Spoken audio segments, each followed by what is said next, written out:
Ya pastinya pemirsa, kita akan menerka-nerka mengenai peluang pertemuan antara Prabowo dan juga Megawati Soekarno Putri pemirsa. Selain peluang yang betul-betul membuat publik bertanya-tanya, kalaupun nanti mereka kedua tokoh ini akan bertemu, kira-kira akan membahas apa?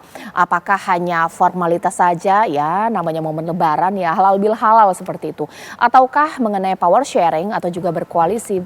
Itu yang akan saya jawab. Mudah-mudahan pemirsa di Apa Kabar Indonesia Malam dengan sejumlah narasumber saya. Pengamat politik kita, pengamat komunikasi politik kita, Bang Hensat. Selamat malam, Assalamualaikum. Waalaikumsalam warahmatullahi wabarakatuh, Caca. Dan dua elit politik kita sudah tersambung mewakili Gerindra, ada Bang Andre Rosiade, dan PDIP ada Mas Arya Bima. Selamat malam. Assalamualaikum semuanya Bapak-Bapak. Waalaikumsalam. Caca, selamat malam Mas Bimo, Bang Henry, Bang Hensat. Oke, sekarang saya ingin ke Bang Andre Rosiade dulu. Ya, Bang Andre, sudah ada spill-spill ya dari Gibran, dari Mbak Puan, semuanya positif menandakan peluang untuk bertemu Prabowo dan Mega ini ada. Tapi saya mau tahu sebenarnya yang punya inisiatif duluan ini siapa sih? Masihkah Pak Prabowo? Karena kita tahu waktu Gibran dicawapreskan berpasangan dengan Pak Prabowo, keinginan untuk bertemu itu ada sejak lama, tapi belum terrealisasi. Seperti apa Bang Andre? Jadi begini Caca, Pak Prabowo ini sangat menghormati Ibu Megawati. Bahkan Pak Prabowo selalu menganggap Ibu Mega adalah kakak beliau. Dan keluarga besar Pak Prabowo juga sangat dekat dengan keluarga besar Ibu Megawati. Jadi secara personal dan kekeluargaan tidak ada masalah hubungan beliau berdua. Dan itu diakui oleh dua belah pihak. Baik kubu PDI Perjuangan maupun kubu Partai Gerindra. Dan alhamdulillah hubungan baik ini masih tetap terjaga. Dan insya Allah sesuai komitmen yang disampaikan oleh Pak Prabowo berulang-ulang kali.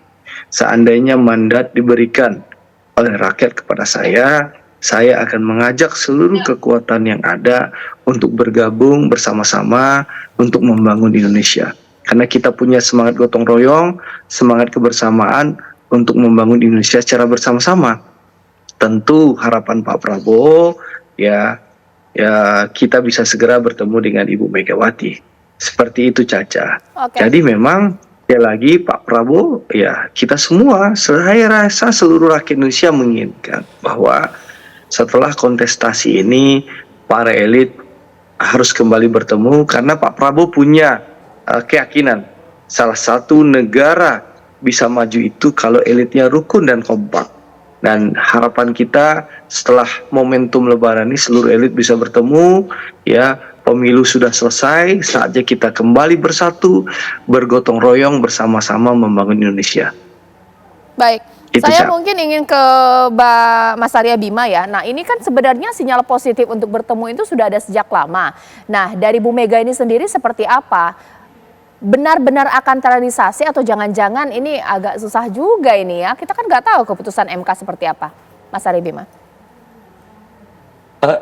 Saya tadi mencermati dari statement Mbak Puan, kemudian Pak Hasto, dan juga Pak Said Abdullah. Yang pertama, Mbak Puan menyampaikan bahwa pertemuan Ibu Mega dan Pak Prabowo itu adalah insya Allah. Kemudian kapan? Setelah keputusan MK atau setelah Lebaran. Kemudian Pak Hasto juga menyampaikan jangan terburu-buru karena situasi kondisi sekarang ini masih proses pentahapan sengketa pemilu di Mahkamah Konstitusi.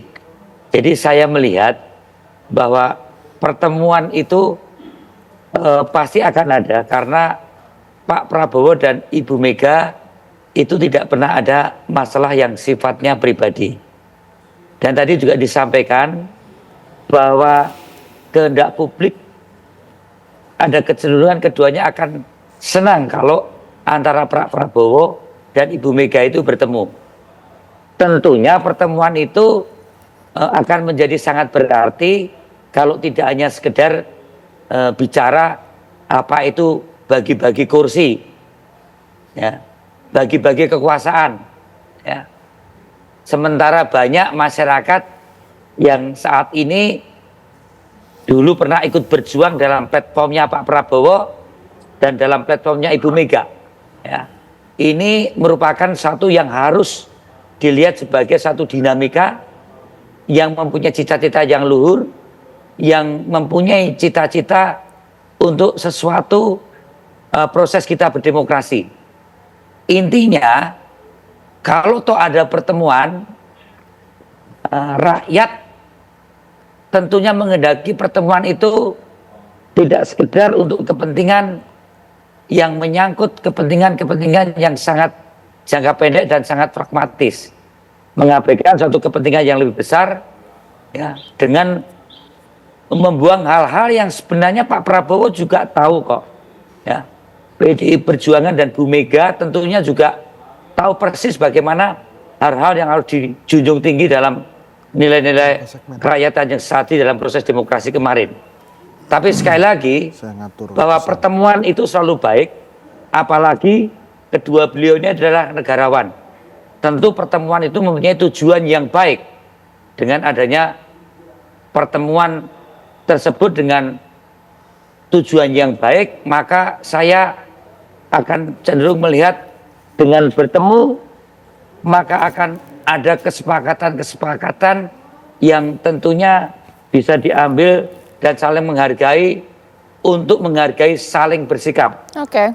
Karena saya percaya antara Bu Mega dan Pak Prabowo tidak ada hal-hal yang sifatnya pribadi, Ya. tidak ada suasana bermusuhan, dan tentunya nantinya masing-masing akan berjalan sendiri-sendiri dengan visi, misi, dan tujuan sebagai negarawan yang secara pribadi beliau tidak ada masalah. Oke. Saya yakin Ya. Pak Prabowo menghargai visi misi Bu Mega, demikian juga Ibu Mega menghargai Pak Prabowo. Oke, ditahan dulu Mas Habib. Sekarang saya ke Bang Hensat. Mungkin begini ya, kalau memang tidak punya masalah apapun, ya sekarang sajalah ketemu. Momen buka puasa akan menjadi momen yang paling baik. Kenapa harus nunggu setelah puasa berakhir atau Lebaran? Atau quote on quote tergantung keputusan MK? Iya, kalau menurut saya ada momen saat ini Ramadan, tapi juga ada momen politik, Caca. Nah, ini momen politiknya yang menurut saya belum pas ya. Bu Mega ini kan kita ketahui ini sosok yang penjaga negara lah. Sementara yang negara yang dijaga Ibu Mega ini kan negara hukum. Jadi beliau nih ngikutin apa yang hukum yang dilaksanakan di negara ini aja. Jadi saat ini masih ada sidang MK. Maka saya memahami bila masih ada sidang MK akan sulit Pak Prabowo bertemu dengan Ibu Mega.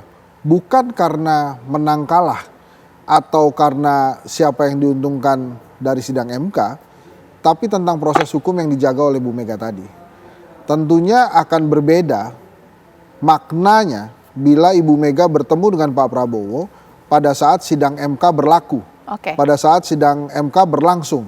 Apa jadinya nanti tim 03 misalnya di sana dan tim 02 di sana melihat dua tokohnya bertemu gitu. Jadi memang secara momen politik ini belum pas, walaupun saya yakini ada kesamaan visi misi tentang pembangunan antara Ibu Mega dan Pak Prabowo, dan secara pribadi sebetulnya tidak ada masalah. Apakah ada tantangan lain?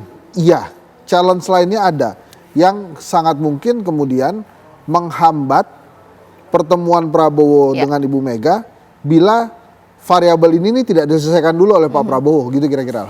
Oke, ya nanti sesaat lagi saya akan tanyakan juga ya kepada seluruh narasumber saya. Kalau CLBK, definisi saya di sini bukan cinta lama bersemi kembali, cinta lama berakhir koalisi, pemirsa. Mungkinkah?